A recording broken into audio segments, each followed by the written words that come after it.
उसके अलावा जो चैप्टर है, चैप्टर नंबर 8 है, डील करता है एस्टॉपल से। एस्टॉपल किसे कहते हैं कि कोई भी पर्सन अगर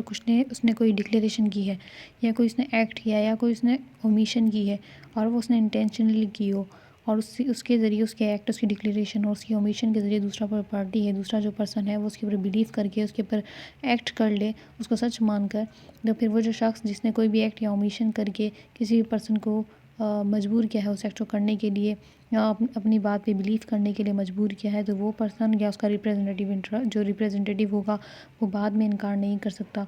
कि जो है मैंने ऐसा कोई एक्ट नहीं किया। तो एस्टॉपल असल में जो है वो सिविल केसेस के अंदर अप्लाई होता है, ये क्रिमिनल केसेस के अंदर अप्लाई नहीं होता। सिविल के अंदर ये है कि एस्टॉपल के मुताबिक अगर आपने कोई एक बात कर ली है और दूसरे पर्सन ने उसके ऊपर एक्ट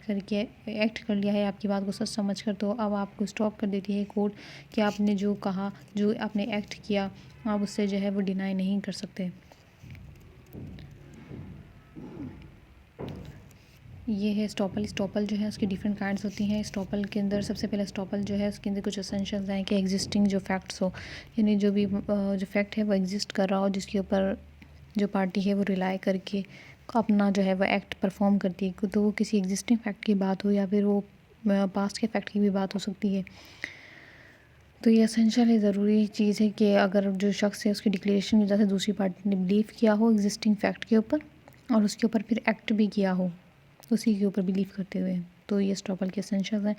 दैन जो स्टॉपल है उसकी एक्सेप्शन है जिसके ऊपर स्टॉपल अप्लाई नहीं होता, कोई माइनर है उसके ऊपर स्टॉपल अप्लाई नहीं होता, या स्टैट्यूट्स के अंदर पहले कोई और बात कह देते हैं फिर आगे जाके कोई और बात कह देते हैं, तो उसको ऊपर भी जो है स्टॉपल अप्लाई नहीं होता। इसके अलावा जो है वो स्टॉपल अप्लाई नहीं होगा कि अगर दोनों पार्टीज़ जो हैं वो फैक्ट्स को पहले से ही जानती थी, तो तब भी जो है वो अप्लाई नहीं होगा स्टॉपल। उसके अलावा क्रिमिनल जो केस है उसके अंदर भी स्टॉपल अप्लाई नहीं होता है, कुछ एक्सेप्शंस हैं। एंड देन जो काइंड्स ऑफ स्टॉपल है उसमें जो है 3 किस्म की काइंड्स होती हैं। एक स्टॉपल बाय रिकॉर्ड है, स्टॉपल बाय डीड है, स्टॉपल इन पेस है। तो स्टॉपल बाय रिकॉर्ड का मतलब कोई जजमेंट है या डिग्री जो ऑर्डर है वो कोर्ट ने पास कर दिया है, तो इसके ऊपर आप दोबारा प्रोसीडिंग नहीं लेके आ सकते, ये स्टॉपल बाय रिकॉर्ड होगा, जिसे रेस जुडिकाटा भी कहते हैं। स्टॉपल बाय डीड है कि आपने कोई भी एग्रीमेंट साइन किया, उस एग्रीमेंट के अंदर अगर आपने कोई एक बात बोल दी तो आप उससे इनकार नहीं कर सकते। स्टॉपल इन पेस के अंदर क्या होता है, इसमें ये जो स्टॉपल है बिटवीन द पार्टीज़, अगर आपने कोई प्रॉमिस कर लिया है कि तो फिर आप उससे भी जो है वो इनकार नहीं कर सकते। ये है स्टॉपल। देन स्टॉपल का जो है नेक्स्ट आर्टिकल है 114 के बाद 115।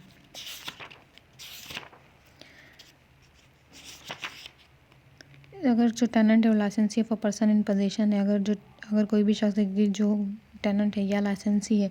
तो अगर वो जब तक वो इमूवेबल प्रॉपर्टी की पोजीशन में रहेगा, वो टेनेंट होते हुए या लाइसेंसी होते हुए ये नहीं कह सकता कि वो जो शख्स है जिसने मुझे प्रॉपर्टी दी है पोजीशन के अंदर, वो शख्स जो है उसका ओनर नहीं है, या वो जो लाइसेंसी है उसके पास अथॉरिटी नहीं थी कि वो लाइसेंस वगैरह देता। अगर एक बार उसने इमूवेबल प्रॉपर्टी से रिलेटेड लाइसेंस या पोजीशन जो है उसका ले लिया है, तो फिर उससे रिलेटेड वो बाद में इनकार नहीं कर सकता कि उस पर्सन के पास जो लाइसेंसर है उसके पास अथॉरिटी नहीं थी, या जो ओनर है उसके पास अथॉरिटी नहीं थी कि प्रॉपर्टी जो है टेनेंट पे वो देता। 115 116 का स्टॉपल ऑफ एक्सेप्टी की जो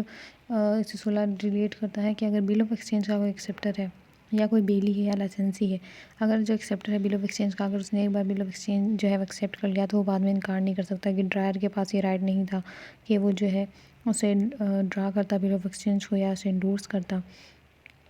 जो बेली है अगर उसने जो है वो गुड्स ट्रांसफ़र कर दिए हैं या गुड्स को जो है वो एक्सेप्ट कर लिया है, तो उसके बाद वो इनकार नहीं कर सकता कि बेलर के पास राइट नहीं था। या लाइसेंसी है अगर उसको जो है लाइसेंस जो है वो मिल गया है और लाइसेंसर ने उसको लाइसेंस दिया, तो लाइसेंसर के लिए वो इनकार नहीं कर सकता कि उसके पास अथॉरिटी नहीं थी कि वो लाइसेंस जो है वो ग्रांट करता।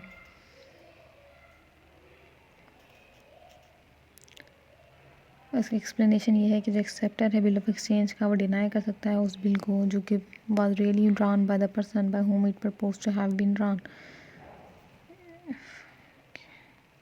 और इसका एक्सप्लेनेशन नंबर 2 है कि अगर बेली डिलीवर करता है गुड्स जो बेल हुए to a person other than bailor, अगर जो बेली है उसने प्रॉपर जो गुड्स हैं वो बेलर के अलावा किसी थर्ड पर्सन को जो है वो अगर दे दिए हैं, तो फिर वो उसको प्रूफ करेगा कि उसने थर्ड पर्सन को जो है वो क्यों दिए और क्यों उसे इंटाइटल समझता था। और जो एक्सप्लेनेशन नंबर 1 ये है कि जो एक्सेप्टर है बिल ऑफ एक्सचेंज का, वो इनकार कर सकता है कि जो बिल है वो उस पर्सन के ज़रिए बना है, उस पर्सन के ज़रिए जो है वो बना है जिसके ज़रिए वो बनना चाहिए था, उसके ज़रिए वो नहीं बना। अगर वो जानता है तो वो इनकार कर सकता है।